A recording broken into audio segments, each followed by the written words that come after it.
When I bought that house, all I wanted was silence. After 23 years in the military, I was done taking orders, done listening to other people's noise.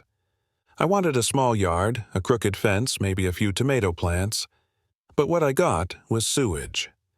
Literal sewage bubbling out of the ground because my HOA decided my property was the perfect place to bury their secret drain line.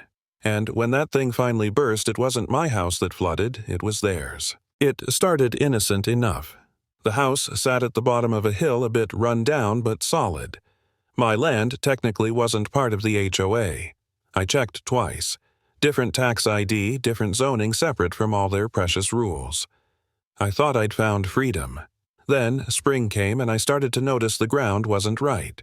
Small dips formed in the yard, soft earth that sank under my boots. The smell came next, faint at first like rotting mulch, then sour, chemical, nauseating. I checked everything, septic tank, crawl space, even the gutter drains. Nothing.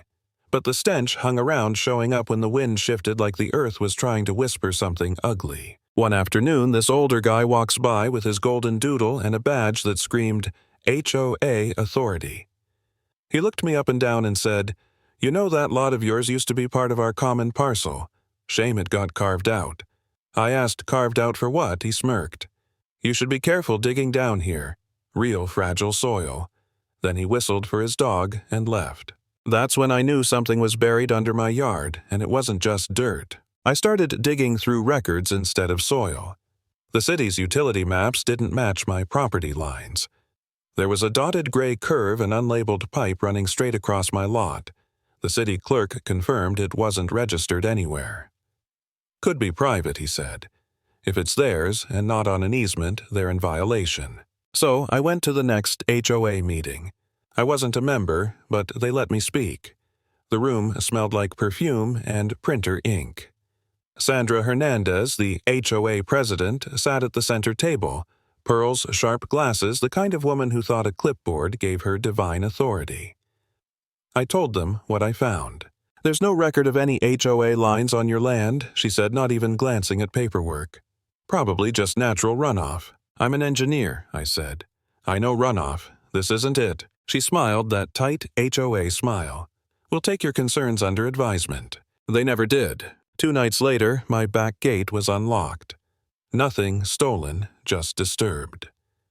The next morning, I installed a trail camera.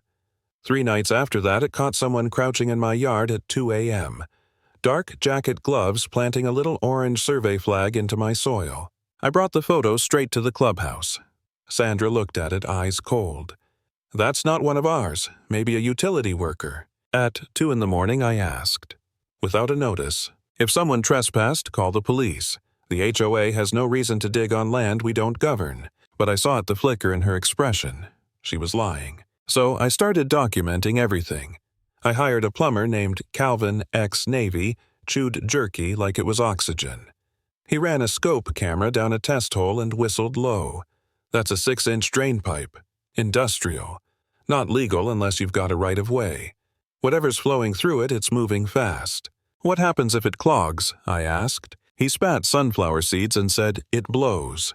Either uphill or right under your feet." That's when it hit me. They weren't just breaking a rule. They were gambling with lives. I sent the HOA a cease and desist letter drafted by my old JAG buddy. They ignored it. Instead, they taped a violation notice to my fence-unkempt lawn visual nuisance. I laughed out loud. They didn't just want to silence me, they wanted to humiliate me. But I've been threatened by men with guns. A letter doesn't scare me. So I went to war. I started digging myself, one trench at a time. Sunrise to sundown, day after day. My palms blistered back screaming, but I kept at it. And when my shovel hit something hollow, I knew. I pulled the soil away until white plastic gleamed through the mud patched with duct tape sealed with spray foam. No markers, no permits. Illegal as hell. That night, an old red truck rolled up. The driver killed the engine and climbed out a contractor, grizzled, scarred, smelled like diesel. "You Halpern?" he asked. "Yeah. Name's Dale. Used to do work for the HOA. I was part of the crew that laid that line. They called it irrigation runoff, but it was gray water laundry sinks, maybe toilets. They didn't want to pay the city for proper hookups. He hesitated. Sandra told me to keep my mouth shut if I wanted to keep working. He handed me a manila folder, old invoices, hand-sketched pipe maps, HOA checks. "Proof. You didn't get this from me," he said, and drove away. I stood there under the porch light folder in hand, feeling something between fury and relief. I wasn't crazy. They did this. I made 3 copies, one for the city, one for my lawyer, one for the press. Then I waited. The retaliation came fast. My floodlights shattered overnight. Someone dumped a mound of dirt across my driveway.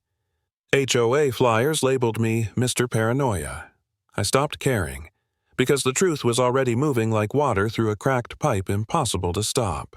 Then the rain came. It started as a drizzle turned into a storm that wouldn't quit.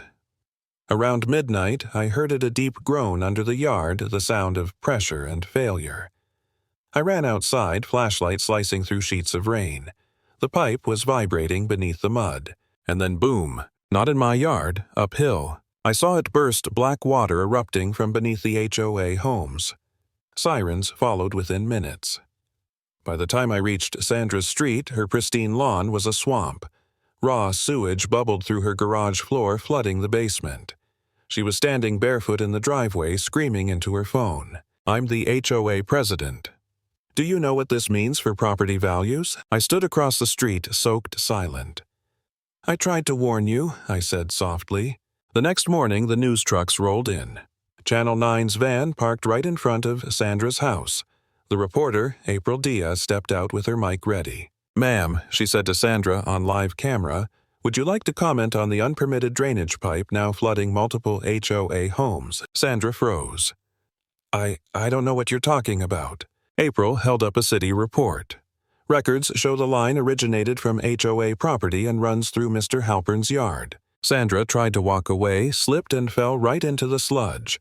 The camera didn't cut. Her white robe turned brown as she screamed. That was the moment her power broke, not when the pipe burst, but when everyone saw the truth. Within days, the city declared the line illegal. The HOA was fined nearly $200,000 for environmental violations. Residents started quitting the board left and right. I didn't gloat. I'd already had my fill of war. When my lawyer and I walked into mediation, their attorneys tried to play innocent. The system was grandfathered, they said, historical infrastructure. My lawyer just smirked. "Then explain this." He held up the HOA's own meeting notes from 2014 Project Drainage Redirection Barlow Lot. My lot. Silence. You could feel it, a whole decade of lies collapsing under the weight of evidence. They settled that afternoon. Full cleanup, restoration, compensation for damages. Sandra resigned that night. No apology, just a line about personal reasons. Weeks later, the excavators came. They tore up the illegal pipe, disinfected the soil, filled the trenches with clean earth.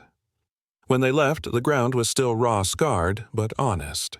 I sat on my porch that evening watching the sun dip behind the cottonwoods. For months, that land had been poisoned by sewage, by arrogance, by silence. Now, for the first time, it smelled like rain again. And I realized something: peace doesn't come from quiet streets or perfect lawns. It comes from standing your ground when everyone tells you to back off. They buried their problem under my yard, but the truth, it always finds a way to rise.